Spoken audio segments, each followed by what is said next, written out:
Hi, good morning, Tigers. It's Mrs. Weber. It's really good to see you today. Today, for our reading lesson, we are going to continue to talk about point of view. Yesterday, we started talking about first person point of view, and today we are going to continue to talk about that. To get us started, let's review some of our important vocabulary words.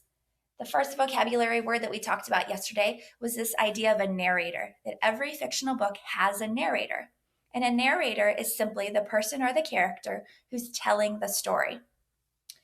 And that narrator has a point of view, and that's the view from which the narrator tells the story.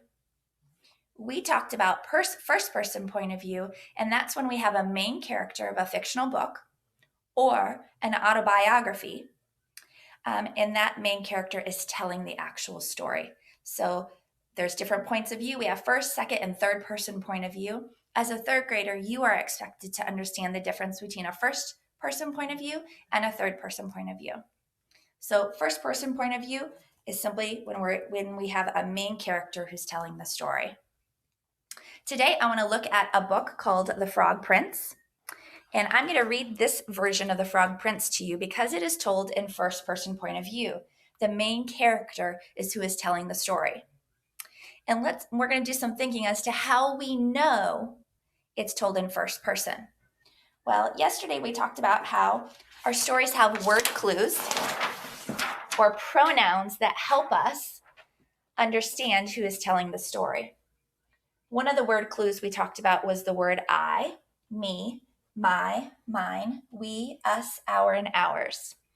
I also mentioned yesterday that my teacher, when I was a little kid, told us that first person point of view uses the word I a lot. Well, that helps me with my one finger rule. So if I can hold up one finger, it actually looks like an I. So hold up one for the word first, looks like the word I, and that helps me remember that first person point of view is told with the word I. I want you to be listening for the words I when we read the book The Frog Prince. This is retold by Daniel Jacobs and illustrated by Pamela Anzalati.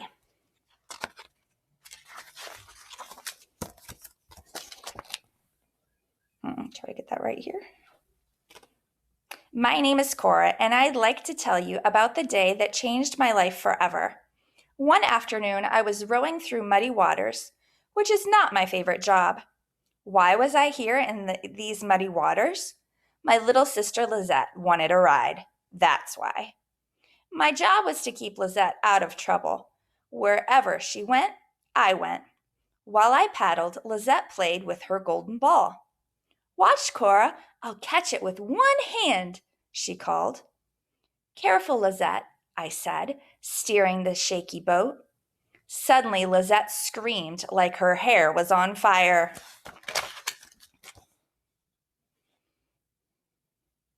I looked to see what she was screaming about. Hurry, Cora, my ball is sinking into the water, Lizette sobbed. Just then, a frog leapt into Lizette's lap, holding Lizette's golden ball. You may have this ball back if you take me home with you, the frog said. Lizette tried to grab the ball away from the frog, but he hopped out of reach. Let me eat from your plate and rest on your pillow, and you must promise to kiss me goodnight, the frog said. Okay, I promise, Lizette agreed. See in there?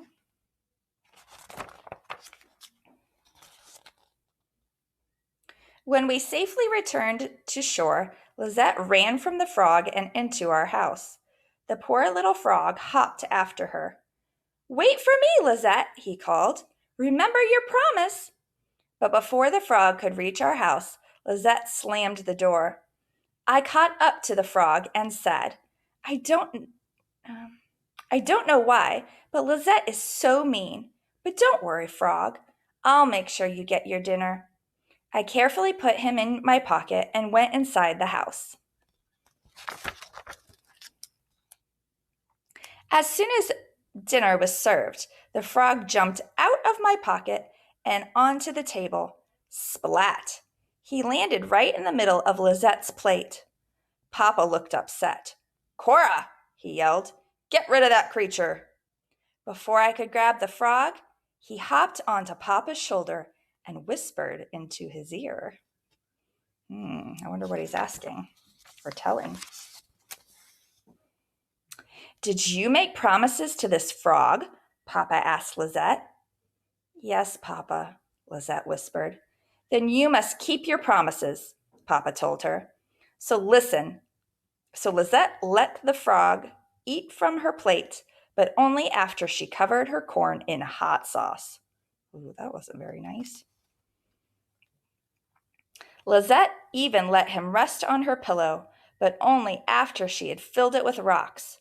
Still, the frog seemed happy and never said a word. But I knew Lizette would never kiss the frog. When he hopped up onto her bed and asked for his kiss, Lizette rudely pushed him back onto the floor.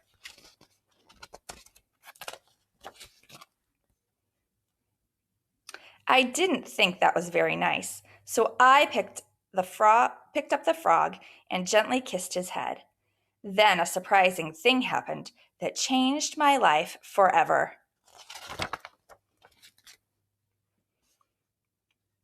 Suddenly, the frog changed into a handsome prince. "You freed me, Cora," he shouted.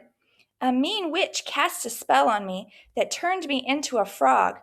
I had to stay a frog until a human girl kissed me. Thank you for breaking the spell." It turned out that Prince Eric was kind as well as handsome. He asked me to walk him home. His parents were so thankful that they invited me back for dinner the next day. Kissing that frog changed my life forever, and I've never kissed another frog again. In the end, the prince and I were married and lived happily ever after. All right, as I think about this book, I think about some word clues or pronouns that helped me understand that the narrator is Cora. Let's take a look at the first page. The very first line says, "My name is Cora, and I'd like to tell you about the day that changed my life forever." In that sentence, I saw the word my twice, and I saw a contraction that included the word I. Let me read another excerpt. I didn't think that was very nice, so I picked up the frog and gently kissed his head. Then a surprising thing happened that changed my life forever. On that page, I saw lots of I's and my's as well, which are also word clues. I know that Cora is the one telling the story, so I'm hearing it from her point of view, and it's told in the first person point of view. Boys and girls, as you read for your 20 minutes today, I want you to think about who's telling your story that you are reading. Is it told in first person, or do you think it's told in a different way? Think about who is telling the story. Is it someone in the story, like in The Frog Prince? Or is it told in a different way? We'll come back tomorrow and examine what it means to have a story written in third person point of view. I look forward to seeing you. Have a great day.